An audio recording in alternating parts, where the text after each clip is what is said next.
السلام عليكم ورحمة الله وبركاته.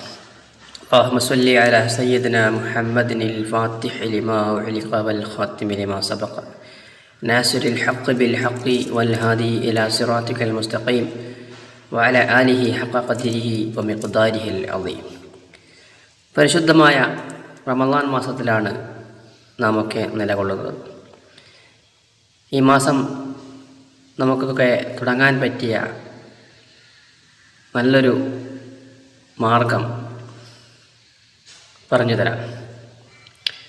അതായത് മഹാന്മാർ പഠിപ്പിക്കുന്നു, ഇങ്ങനെ ഒരാൾ നിത്യേന ചെയ്താൽ, എല്ലാ ആഴ്ചയിലും ചെയ്യുകയാണെങ്കിൽ അയാളുടെ ദാരിദ്ര്യം നീങ്ങും. അയാൾക്ക് അപ്രതീക്ഷിതമായ ഒരു വരുമാന മാർഗം തുറക്കപ്പെടുമെന്നതാണ്. നാമൊക്കെ എല്ലാവരും ചെയ്യുന്നതാണ്, ഒരാൾ ഒഴിയാതെ ചെയ്യുന്നൊരു കാര്യമാണ്. പക്ഷെ അത് എപ്പോൾ ചെയ്യുന്നു എന്ന് നാം ശ്രദ്ധിക്കാറില്ല. എപ്പോഴെങ്കിലും ചെയ്യുകയാണ് പതിവ്. അതായത് പറഞ്ഞു വരുന്നത് നഖം മുറിക്കുന്നതിനെ പറ്റിയാണ്. എപ്പോഴെങ്കിലും നഖം മുറിക്കുന്നതിന് പകരം പ്രത്യേകം സുന്നത്തുള്ള സമയമാണ് വ്യാഴാഴ്ച ദിവസം അസറിന് ശേഷം, അല്ലെങ്കിൽ വെള്ളിയാഴ്ച ദിവസം ജുമഅക്ക് മുമ്പായി നഖം മുറിക്കുക എന്നുള്ളത്.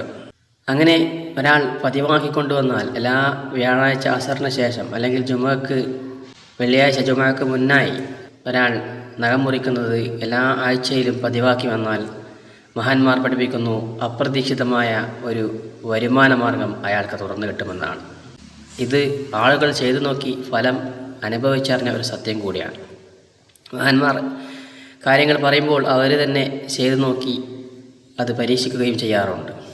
സാധാരണക്കായ ആളുകളും പരീക്ഷിച്ച് ഫലം കണ്ട് ഒരു വഴിയാണ് ഇത്. അതുകൊണ്ട് എല്ലാ ദിവസവും നഖം മുറിക്കുന്നതും നല്ലതല്ല. അതുകൊണ്ട് നഖം മുറിക്കുമ്പോൾ എല്ലാവരും ഈ പറഞ്ഞ സമയത്ത് നഖം മുറിക്കാൻ ശ്രദ്ധിക്കുക. ഇൻഷാ അല്ലാഹ് ഈ ഒരു അറിവ് നിങ്ങൾ മറ്റുള്ളവരിലേക്ക് എത്തിക്കുക. അസ്സലാമു അലൈക്കും വറഹ്മത്തുള്ളാഹി വബറകാതുഹു.